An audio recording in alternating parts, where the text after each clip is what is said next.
For those of you who don't know me, my name's Alison. You may or may not have heard of Bible journaling. I came across it a few years ago and treated myself to a journaling Bible one Christmas. Bible journaling is a creative way to focus on God's Word. For me, it helps me to really think through or meditate on a particular verse or passage, to think about what it means for me or what God is trying to teach me through it. Or sometimes, actually quite often, He's just trying to remind me of His promises that I have a habit of forgetting in the pressures of daily life. Bible journaling is completely what you want it to be. It can be done in an ordinary Bible or in a journaling Bible that has extra space at the sides of the page, or just an ordinary notebook or scraps of paper. Some people just write what they feel God is saying to them, or they draw, or paint, or use lettering, stickers, whatever. You do not have to be creative or arty. There are absolutely loads of ideas on the internet to get you started or inspire you. As I said, for me, it's a way of focusing on God's Word. Sometimes I have a verse that I'm reading and I decide to journal that, or sometimes I just look for ideas on the internet. Either way, I normally use the internet for inspiration. So I'm not great at thinking of what to draw or how to do lettering, but I can copy things. I've used pencils, coloured pencils, pens, and even attempted watercolours. I'm not very good at it, but that doesn't really matter. This image is one I did over a year ago, but it's one of my favourite psalms, Psalm 121. I look up to the mountains. Where does my help come from? My help comes from the Lord who made heaven and earth. He will not let you stumble. The one who watches over you will not slumber. Indeed, he who watches over Israel never slumbers or sleeps.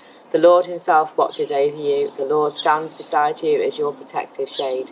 The sun will not harm you by day, nor the moon by night. The Lord keeps you from all harm and watches over your life. The Lord keeps watch over you as you come and go, both now and forever. This psalm is a song of ascent, and it would have been sung by pilgrims on their way to the distant hills of Jerusalem. One commentary suggests that even though they'd not reached their destination, Jerusalem, which is where they were going to worship, they recognised that God was with them on the journey. God is present with us on our journey. It's not just about the destination. He's with us wherever we are on that journey. And obviously, at this time, we can't meet in church, the physical building, but it's important to remember that God is with us where we are. He's right here with us in our homes, in our workplaces, when we're out on our walks, in the good times, in the hard times. He's with us in everything. My help comes from the Lord. The traveller was looking to Jerusalem as his goal, but he realised his trust needed to be in the God who had made heaven and earth. For me, this made me think about, where do I put my trust? Do I put it in finances, in money, in my health, in the health of my family, or in my friends? Or actually, do I always look to God, the creator of heaven and earth, for my help? Do I go to him when I have struggles, or do I try and resolve things or fix things in my own strength? He who keeps you will neither slumber nor sleep. Have you ever tried to stay awake with someone, maybe when they're driving at night or when they've been ill? I remember when Joel was little and he had to have an operation.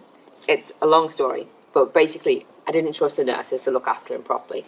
So I decided that I was going to stay awake all night to watch over him. Needless to say, I fell asleep. Sorry, Joel. But God is like a watchman watching over a city. We can trust God that he will not fall asleep on his watch. He will not slumber. He will not let us down.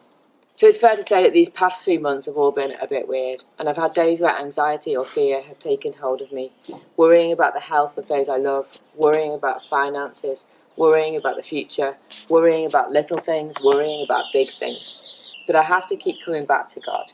His promises are true and faithful, and I'm thankful for my family and my friends who encourage me and pray for me. But I know that my help comes from the Lord, the maker of heaven and earth.